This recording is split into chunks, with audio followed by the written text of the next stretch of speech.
Obviously, certain positions work better for spiritual sex than others. It's easier to feel energy, for example, in the missionary position than it would be if you were on top. It would be more difficult.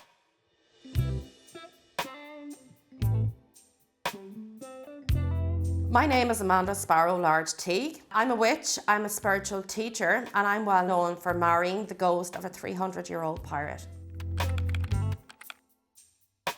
Well, how we first met was I was in my room and I felt this energy around me. It was unfamiliar to me. It was not one of the energies that I was used to working with. So at that point I said, clearly this energy, this entity wants to connect with me, has something that it wants to say. So I decided that I would communicate. First thing he said to me is, "I'm dead, you know," and I was, yes, I do, I get that. So I asked him obviously who he was and what his purpose was. He told me that his name was Jack Teague and that he was a pirate. We had spent quite a lot of time connecting and I got to know him quite well. I discovered myself that I had romantic feelings towards him, and obviously he felt the same way. So it was shortly after Christmas in 2016 when he first put it to me that it was possible for us to have a relationship. This table here is very much contains parody type stuff like the telescope, the globe, the complete works of Shakespeare. The Tempest is actually his favourite play, and a set of old-fashioned playing cards. Again, that would have been one of his favourite activities, gambling, which he wasn't actually very good at. A couple of different pistols, and then of course rum. I leave out a glass of rum for him because that's what he likes. Obviously it was his favourite drink. So pretty much the things that he would have liked to have around him when he was alive. I suppose my friends, most of them that had had spiritual sex, it would have been very casual and very random. It would have been with different spirits. But that's not the type of person I am. I'm also demisexual, so for me, having that strong connection and that attachment was very important before embarking on any kind of a sexual relationship. So I had talked to Jack about that, and then he was like, well, you know, we can get married.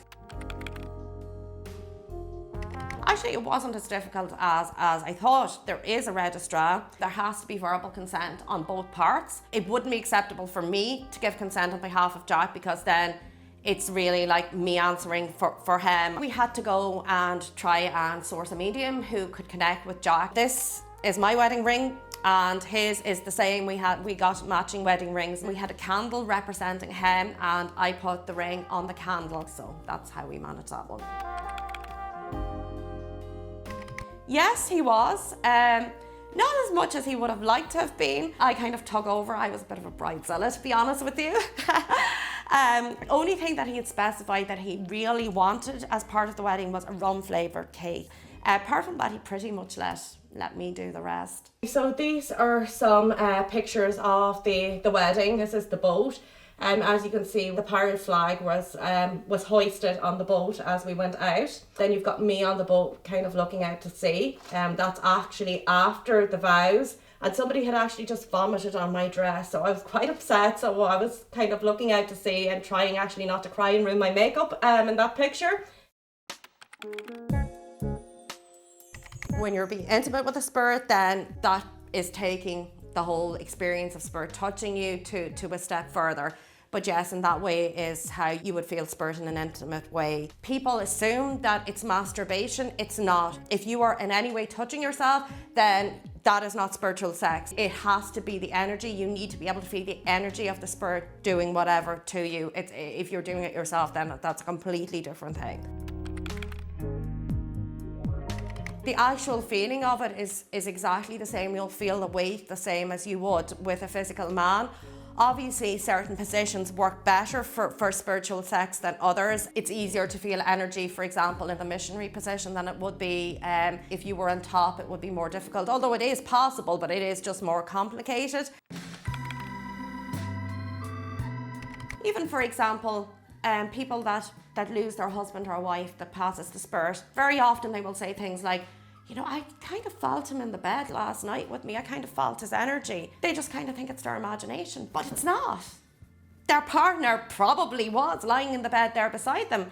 So in a way, it could be comforting to a lot of people as well, because it just doesn't have to be with a spirit who's dead 300 years. It could be with somebody that they knew who's passed on, before then.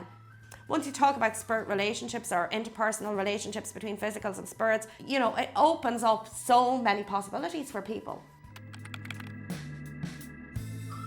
So I guess when you actually Google spiritual marriage to begin with, or mystical marriage, the first thing that will probably pop up is actually nuns. That is a form of spiritual marriage, obviously without the sexual part of it. But yes, nuns are in a spiritual marriage. If you're an atheist and you believe in nothing, fair enough. But if you believe in God, then I don't see why you don't believe in what's happened to me, because there's no more evidence to support God's existence than there is Jack Teague's existence. It is just a matter of faith.